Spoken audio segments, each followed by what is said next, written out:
कि आप सभी लोग को पता है कि मेरा किसी भी प्रकार के वीडियो में मोटिवेशन शुरू में और लास्ट में रहता है। तो उसी प्रकार से मैं मोटिवेशन सबसे शुरू में दे रहा हूँ। मेरे साथियों, इस वीडियो में मैं आपको क्या बताने वाला हूँ। सबसे पहले मैं आपको बताने वाला हूँ कि ईएसएमआर और वाजपेयी ज़्यादातर लोग कंफ्यूज रहते हैं। उनको समस्या रहती है कि कहाँ पर ईएसएमआर के बाद वी4 लगता है और कौन सिंपल में बनेगा। मीन्स किस प्रकार के सेंटेंस को सिंपल सेंटेंस में बनाया जाता है और कौन सेंटेंसेस टेंस के अंतर्गत में आते हैं। तो इस प्रकार के किसी भी प्रकार के डाउट इस वीडियो देखने के बाद आपको नहीं रहेगा। मेरे साथियों, देखते हैं मोटिवेशन क्या है। मोटिवेशन है मेरे साथियों कि दूसरों की सलाह से सिर्फ रास्ते मिला करते हैं। मेरे साथियों, ये बात तो सच है कि दूसरों की सलाह से सिर्फ रास्ते मिला करते हैं। अगर अगर मंजिल पानी है तो मेहनत खुद ही करनी पड़ेगी। मेरे साथियों, अगर सपना आपका है, मंजिल आपका है, लक्ष्य आपका है, तो मेहनत भी आपको ही करना पड़ेगा। मेरे साथियों, ये बात ध्यान रखिए। मेरे साथियों, यह मेरा चैनल है, थोड़ा सब्सक्राइब कर दें, लाइक कर दें और सपोर्ट करें। ठीक है, आगे देखते हैं वीडियो। साथियों देखिए, यूज ऑफ ईएसएमआर एंड वर्डसवेयर। माय डियर, देखिए सबसे पहले क्या होता है, ईएसएमआर का हम लोग प्रयोग कहाँ करते हैं। देखिए, position in present and past, माने किसी पद पर या किसी स्थिति में अगर ऐसा सेंटेंस हो तो वो सिंपल सेंटेंस होते हैं, सिंपल सेंटेंस होते हैं। ठीक है, वैसे सेंटेंस में हम ईएसएमआर, उसके बाद हम लोग एडजेक्टिव का प्रयोग करते हैं। जैसे कि समझते हैं, मैं लंबा हूं। मेरे साथियों, एक बात ध्यान रखें कि मैं लंबा हूं तो ये क्या बता रहा है, किसी पद को बता रहा है, किसी स्थिति को बता रहा है कि वह लंबा है, माने लंबा पोजीशन में है। ठीक है, तो वैसे सेंटेंस में हम लोग क्या करते हैं, आई एम टॉल, एम लग जी गया। ठीक है, अब देखिए, मैं दयालु हूं। ठीक है, तो आई एम काइंड। एक बात ध्यान रखिएगा, अगर है रहेगा तो हम लोग ईएसएमआर लगाएंगे, अगर सेंटेंस में था रहेगा तो वाज वेयर लगाएंगे। ठीक है, अब थोड़ा सा समझते हैं हम लोग कि मैं लंबा हूं तो क्या हो गया, थोड़ा पोजीशन को बता रहा है, स्थिति को बता रहा है कि मैं लंबा, माने लंबा स्थिति में देखने में थोड़ा लंबा लगते हैं, तो इस प्रकार की स्थिति को बताता है। तो मैं दयालु हूँ, माने दयालु प्रवृत्ति का है, वो जो है उदार प्रवृत्ति का है। तो इस प्रकार के सेंटेंस में हम लोग एम, है ना, पहले सबसे पहले सब्जेक्ट होगा, फिर हेल्पिंग वर्ब होंगे और फिर क्या हो जाएंगे, आपको एडजेक्टिव हो जाएंगे। एक बात और ध्यान रखिएगा, वैसा सेंटेंस जिसमें मेन वर्ब नहीं हो, अगर है ना मेन वर्ब नहीं हो तो उसका हेल्पिंग वर्ब भी मेन वर्ब कहलाता है। मेरे साथियों, जो वर्ब होते हैं दो प्रकार के होते हैं, एक हेल्पिंग वर्ब होते हैं जिसको is am are, was, were, do, does, did ये सब होते हैं। ठीक है, और एक मेन वर्ब होते हैं, ज़्यादातर मेन वर्ब में ना लगे हुए होते हैं, जैसे कि खाना, आना, पीना, रहना, सोना, उठना, बैठना वगैरह वगैरह। ठीक है, तो जो ना लगे वाले, जो जिस वर्ब के अंत में ना लगे होते हैं तो उसे हम लोग मेन वर्ब कहते हैं। और हेल्पिंग वर्ब तो समझ, हेल्पिंग वर्ब का मतलब क्या हुआ कि वह मदद करता है। ठीक है, इसके बारे में मैं स्पेशल एक वीडियो बनाऊंगा वर्ब के बारे में, तो इस बात को ध्यान रखिएगा। मेरे साथियों, पार्ट ऑफ स्पीच के बारे में शुरू से अंत तक मैं एक वीडियो बनाया हूँ पहले, और उस वीडियो को लिंक मैं डिस्क्रिप्शन में दे दूंगा, आप उस वीडियो को भी देख सकते हैं। मेरे साथियों, आगे देखते हैं, मैं लाचार था। देखिए मेरे साथियों, था आ गया तो था आ गया तो वाज लगेगा या वेयर लगेगा। अब देखिए, सिंगुलर या प्लुरल, सिंगुलर माने एक वचन होते हैं, सिंगुलर माने क्या होते हैं, एक वचन होते हैं, और प्लुरल माने द्विवचन, माने बहुवचन, माने एक से अधिक। एक से अधिक हो गया तो प्लुरल हो गया। ठीक है, और एक हो गया तो सिंगुलर हो गया। जैसे मैं लाचार था आ गया तो वाज लगेगा। अब आई जो होते हैं ना, वो सिंगुलर सब्जेक्ट कहा जाता है। एक बात ध्यान रखिएगा कि आई के साथ थोड़ा कहीं कहीं कुछ एक्सीडेंट होता है। एक्सीडेंट कहने का मतलब क्या होता है कि कहीं जो है आई में थोड़ा सा केयर करना पड़ेगा। कहीं आई जो है एम लेता है, ठीक है, कहीं जो है आई यहाँ पर देखिए वाज लेता है, लेकिन कहीं कहीं आई हैव लेता है, माने प्लुरल वर्ब लेता है। इस बात का ध्यान थोड़ा सा रखना पड़ता है। बाकी जितने भी होते हैं सभी सिंगुलर के साथ सिंगुलर वर्ब लेते हैं, सिंगुलर हेल्पिंग वर्ब लेते हैं, और प्लुरल के साथ प्लुरल हेल्पिंग वर्ब लेते हैं। इस बात को ध्यान में रखिएगा। ठीक है, अब जैसे आगे देखते हैं मेरे साथियों, मैं धनी था। मैं धनी था माने मैं धनी पोजीशन में था, मैं धनी स्थिति था, मेरे पास बहुत पैसा था, धन था, गाड़ी था। ठीक है, तो क्या हो गया, आई वॉज रिच। ठीक है, ये क्या बता रहा है? पोजीशन बता रहा है। ठीक है, जिसमें भी पोजीशन बताए, स्थिति बताए, उसमें हमेशा हेल्पिंग वर्ब मीन्स इसका तो मेन वर्ब यही हुआ क्योंकि मेन वर्ब है नहीं, तो इसके वर्ब के बाद हमेशा क्या आएंगे? ये आपको एडजेक्टिव आएगा, माने रिच आएगा। ठीक है, अब देखिए आगे हम लोग देखते हैं। आगे क्या है मेरे साथियों? देखिए सिंगुलर और प्लुरल। ठीक है, जैसे फर्स्ट पर्सन में क्या होते हैं मेरे साथियों? ध्यान रखिएगा, फर्स्ट पर्सन में आई और वी होते हैं। तो आई जो होते हैं सिंगुलर होते हैं और वी क्या होते हैं?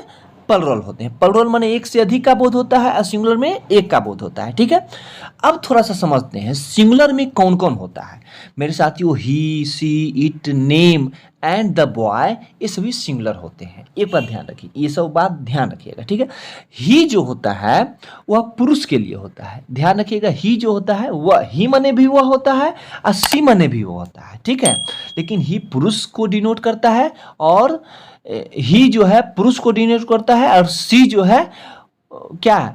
स्त्री को डिनोट करता है। ठीक है, अब थोड़ा ध्यान दीजिएगा, यह इट मीन्स क्या होता है मेरे साथियों? इट मीन्स यह और वह दोनों होते हैं, लेकिन इसका प्रयोग छोटे छोटे जीव जंतु तथा निर्जीव के लिए किया जाता है। इस सभी को हम एग्जाम्पल के माध्यम से अच्छी तरह से देखेंगे मेरे साथियों।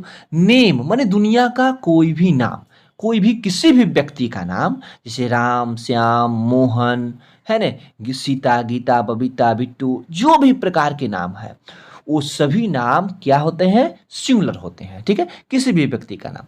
अब द बॉय, ध्यान रखिएगा कि द बॉय, अब द बॉय से क्या हो रहा है? एक लड़का का बोध हो रहा है, तो ये क्या होगा बउआ? सिंगुलर होगा। समझ गए? अब आगे हम लोग देखते हैं, समझते हैं एग्जाम्पल के माध्यम से। वह तेज है, वह तेज है, वह तेज है, इसका मतलब क्या हो रहा है? ध्यान रखिएगा कि वह तेज है, इसके आगे पहले वाले जो सेंटेंस होगा उसके अनुसार ही और सी का प्रयोग हम लोग कर सकते हैं। समझ गए? ही और सी का प्रयोग उसके अनुसार कर सकते हैं, लेकिन यहाँ क्या देख रहे हैं? ही वह तेज है, माने लड़का के बारे में भी कहा जा सकता है और लड़की के बारे में भी कहा जा सकता है। तो आप सी इज एन इंटेलिजेंट भी बना सकते हैं और ही इज एन इंटेलिजेंट भी बना सकते हैं। ठीक है, दोनों सही होगा। लेकिन इसके आगे जैसे एक बात है, राम एक अच्छा लड़का है और वह तेज है, तो राम के अनुसार पहला सेंटेंस राम है तो राम के अनुसार ही होगा। अगर हम बात करें सीता का, सीता एक अच्छी लड़की है ना, और वह तेज है, तो Sita is a good girl and she is an intelligent. Understanding my point? तो क्या हो रहा है कि सेंटेंस के वह ये सब क्या है? प्रोनाउन है। ठीक है, तो मैं पार्ट ऑफ प्रोसीजर में बताया हूँ कि प्रोनाउन का प्रयोग क्या नाउन के जगह पर किया जाता है, कि बार बार नाउन रिपीट नहीं हो, इसीलिए हम लोग प्रोनाउन का प्रयोग करते हैं। ठीक है, अब देखिए समझते हैं। यह लड़का आलसी है, देखिए क्या है? यह लड़का क्या है? आलसी है।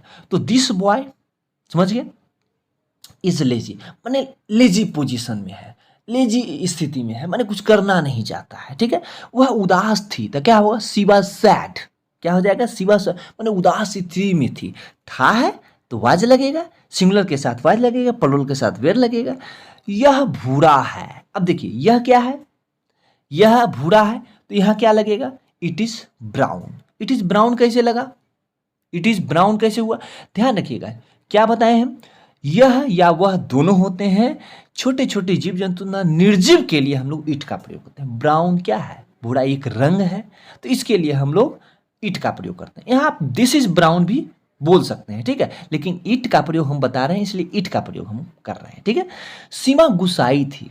बताइए, सीमा गुस्साई, सीमा क्या है? लड़की है, तो सीमा कोई भी नाम हो, चाहे लड़का हो या लड़की हो, तो क्या होगा? सीमा वाज एंग्री। ठीक है, अब अगर हम आपसे पूछें कि ये वाज क्या है मेरे साथियों, वाज क्या है, तो क्या बताइएगा? वाज मेन वर्ब है। इस सेंटेंस में वाज क्या है? मेन वर्ब है, क्योंकि यहां कोई ना वाला वर्ब नहीं है। ठीक है, चलिए आगे देखते हैं। घोड़ा काला है, घोड़ा काला है, तो क्या होगा? The horse is black. The horse is black, समझ गए? क्योंकि द हॉर्स लगाए माने घोड़ा, काला माने किसी खास के बारे में बोला जा रहा है। एक बात और ध्यान रखिएगा कि द का प्रयोग जो है हम लोग सिंगुलर और प्लुरल दोनों के साथ करते हैं। ठीक है, लेकिन खास होना चाहिए। ठीक है, लेकिन ऐसा मॉडर्न इंग्लिश में बताया गया है कि द का प्रयोग प्लुरल के साथ करने में थोड़ा बचा जाए। ठीक है ना, जैसे कि द बॉयज, द बॉय कीजिए, द बॉयज भी कर सकते हैं, ये भी सही होगा, लेकिन थोड़ा जहाँ खास हो वही करना है, ठीक है। मीन्स दोनों के साथ द का प्रयोग हम लोग करते हैं, ठीक। आगे हम लोग समझते हैं मेरे साथियों, अब समझते हैं ये प्लुरल के बारे में। देखिए क्या हुआ, सबसे पहले आई क्या हुआ, सिंगुलर हुआ, ठीक है। फिर ही सी इट नेम है ने, ये सब जो क्या हो गया, सिंगुलर हो गया। सिंगुलर के साथ हम लोग इज लगाते हैं या वाज लगाते हैं। इज है रहेगा तब, और था वेयर, था वाज रहेगा। समझ गए। अब थोड़ा सा समझते हैं हम लोग प्लुरल सब्जेक्ट के बारे में। ये क्या है मेरे साथियों, प्लुरल है। प्लुरल माने एक से अधिक का बोध। जैसे वी माने क्या होता है, हम लोग, माने एक से अधिक का बोध हो रहा है। यू मीन्स क्या होते हैं ना, देखिए यू से किसी एक व्यक्ति का भी बोध होता है और एक से अधिक का भी बोध होता है। लेकिन हिंदी में अगर तुम या आप रहे है ना, जैसे अगर हम कहें कि तुम ईमानदार हो तो यू आर एन ऑनेस्ट, ठीक है, समझ गए। अगर हम कहें तुम लोग ईमानदार हो तो यू आर ऑनेस्ट, माने प्लुरल हो गया, ठीक है ना, इस हिसाब से। तो यू मीन्स सिंगुलर का भी रूप होते हैं और प्लुरल का भी रूप होते हैं, तो इसीलिए इसके साथ हमेशा आर या वेयर लगते हैं, ठीक है। अगर सेंटेंस के लास्ट में है रहेगा मेरे साथियों तो क्या लगाएंगे हम लोग, आर लगाएंगे, ठीक है। और अगर था रहेगा तो क्या लगाएंगे, वेयर लगाएंगे। ये तो क्लियर हो गया। ये तो हम लोग जानते हैं कि is am are was were का प्रयोग हम लोग स्थिति के लिए करते हैं, माने जो जिस पोजीशन में है, स्थिति में है, उसके लिए करते हैं, ठीक है। अब जैसे वे बूढ़े हैं, माने वो बूढ़े स्थिति में है, ठीक है। जैसे क्या होगा, तो दे वेयर ओल्ड। दे क्या है, प्लुरल है। दे क्या है, प्लुरल है। दे मीन्स एक से अधिक का बोध हो रहा है, तो दे जब एक से अधिक हो जाएगा तो प्लुरल के साथ प्लुरल वर्ब लगेगा, ठीक है। तो क्या हो जाएंगे, दे वेयर ओल्ड। क्लियर हो गया, दे वेयर ओल्ड। लड़कियां खुश थी तो क्या होगा, गर्ल्स वेयर हैप्पी। यहाँ देखिए प्लुरल है, इसके आगे द नहीं लगाए हैं, क्योंकि प्लुरल के आगे द लगाने से थोड़ा अवॉइड किया जाए, ठीक है। मॉडर्न इंग्लिश के अनुसार ऐसा बताया गया है, ठीक है। अब थोड़ा सा समझते हैं हम लोग आगे क्या है। हम लोग जवान थे तो क्या होगा, क्या होगा, वी वेयर यंग। यहाँ मिस्टेक है मेरे साथियों, यहाँ क्या हो जाएगा, वी वेयर, क्या हो जाएगा, वी वेयर यंग हो जाएगा, by O U N G, ठीक है। तुम लोग भूखे थे, क्या होगा, यू वेयर हंग्री, ठीक है। माने आप भूखी स्थिति में थे, अब जवान स्थिति में थे, जवान पोजीशन में थे, ठीक है। अभी क्या है, हम लोग जवान स्थिति में हैं और हम लोग जो भी चाहे, जिस भी प्रकार के लक्ष्य हो, जो भी सपना हो, सभी को अगर चाहें तो हासिल कर सकते हैं। क्योंकि देखिए मेरे साथियों, जीवन में जो नीचे से ऊपर जाता है ना, उसको कोई गिराने वाला नहीं होता है, क्योंकि उसे पता है कि फिर कैसे उठना है, ठीक है। इसी प्रकार से तुम लोग भूखे थे तो क्या होगा, यू वेयर हंग्री। आप लोग सुखी थे, क्या होगा, यू वेयर हैप्पी। माने आप लोग सुखी थे, आप लोग खुश थे, तो ये सब क्या क्या होते हैं, यू वेयर हैप्पी। समझ गए, यहाँ तक कोई दिक्कत नहीं। आगे हम लोग देखते हैं। लास्ट में मेरा क्या है मेरे साथियों, मोटिवेशन है कि जिंदगी में कुछ करने के लिए साधन संसाधन नहीं, जुनून ही काफ़ी है। कुछ लोग जीवन में रोना रोते हैं, मुझे ये नहीं, मेरे पास धन नहीं है, दौलत नहीं है, मेरे पास बहुत कमी है, मैं गरीब फैमिली से हूँ। मेरे साथियों, इसका रोना मत रोइए, इसका रोना मत रोइए, ठीक है ना। और क्या है, अगर वाकई कुछ का आप करना चाहते हैं, आपके पास जुनून है, तो आप कर सकते हैं, और ये जुनून हर चीज़ को पूरा कर सकता है। मेरे साथियों, लास्ट में आपसे फिर एक बार आग्रह करते हैं कि मेरे चैनल को सब्सक्राइब कर दें, लाइक करें, और आगे भी मैं वीडियो बनाता रहूँगा। इसके लिए बहुत बहुत आप सभी लोगों का धन्यवाद। Thanks for watching.